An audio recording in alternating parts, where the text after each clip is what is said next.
warahmatullahi wabarakatuh. Halo semuanya, perkenalkan nama saya Muhammad Fajri Nugroho dari absen 24. Hari ini, tepatnya di sore ini, saya ingin mengajak kalian semua untuk ke pusat grosir terbesar se-Asia Tenggara, yaitu Tanah Abang.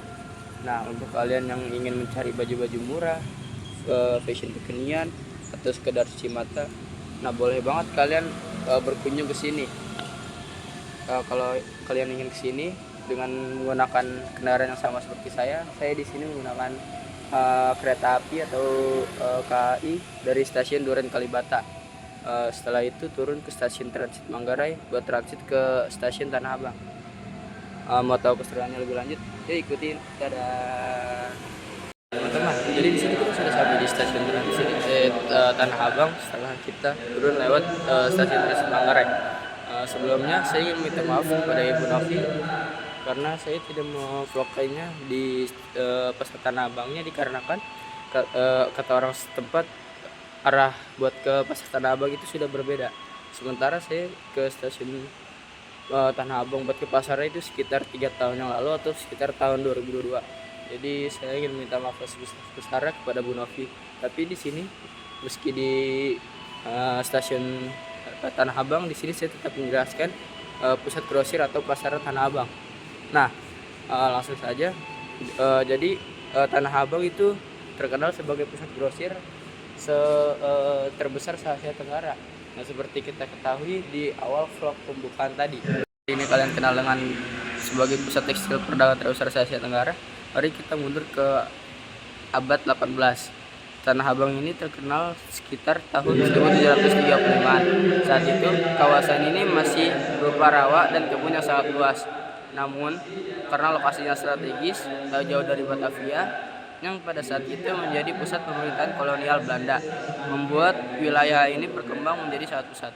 Gubernur Jenderal VOC Gala itu memiliki peran yang sangat amat penting dalam membangun infrastruktur awal kawasan ini.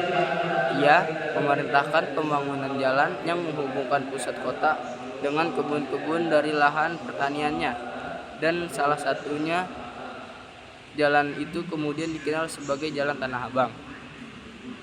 Nama Tanah Abang itu sendiri konon berasal dari nama tanahnya yang kemerahan. Abang dalam bahasa Jawa berarti merah. Warna tanah itu terlihat jelas ketika lahan-lahan dibuka untuk jalan dan pemukiman. Tak lama kemudian, di pertengahan abad ke-18, dibangunlah pasar Tanah Abang. Kios sederhana yang menjual hasil bumi dan kebutuhan sehari-hari. Tapi dari situlah denyut ekonomi mulai berdegup. Pedagang dari berbagai penjuru mulai datang. Produk yang dijualnya juga sangat amat berkembang, dari sayur dan rempah-rempah menjadi kain, batik, dan barang-barang tekstil lainnya. Tahun demi tahun pun berlalu, Jakarta tumbuh dan Tanah Abang tak pernah sepi. Pasar ini berkali-kali terbakar, diperbaiki dan diperluas hingga akhirnya di era modern kita mengenal sebagai Blok A, Blok B, Blok F, dan seterusnya.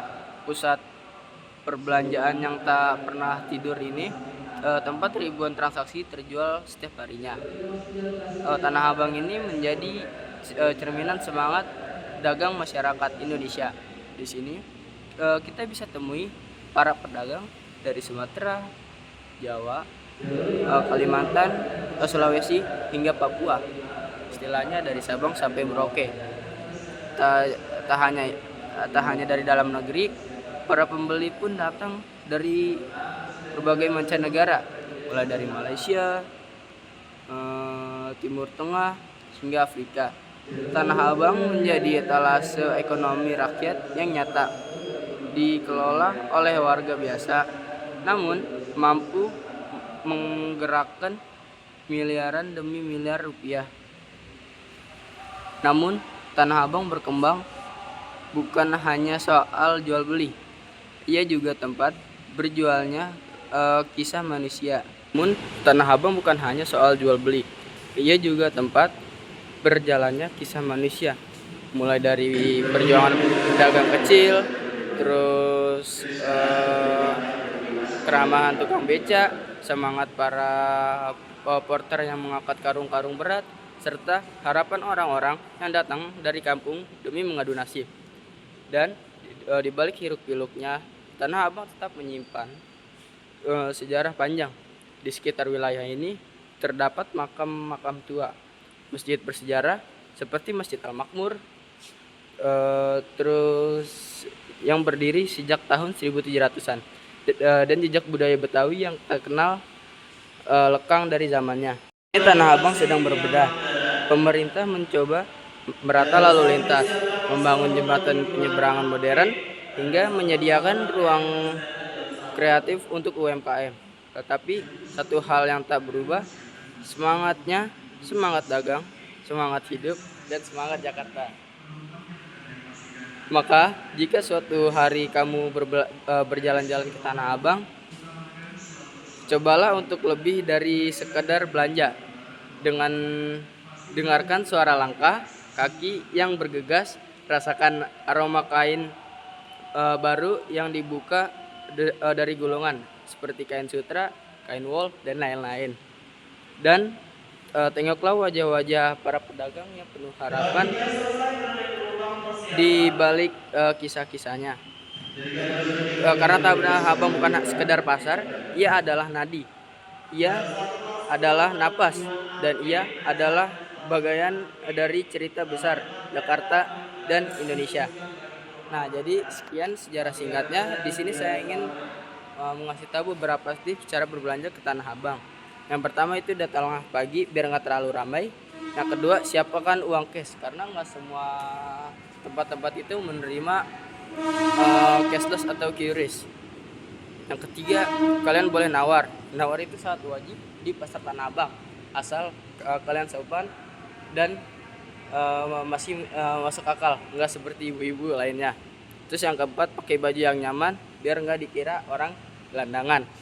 Nah, lagi kisah Tanah Abang, yang dimana bukan hanya sekedar tempat berbelanja, tetapi perjalanan panjang yang menghubungkan antara masa lalu dengan masa sekarang. Kini kita bisa belajar dari Tanah Abang tentang ketekunan, tentang keberagaman, tentang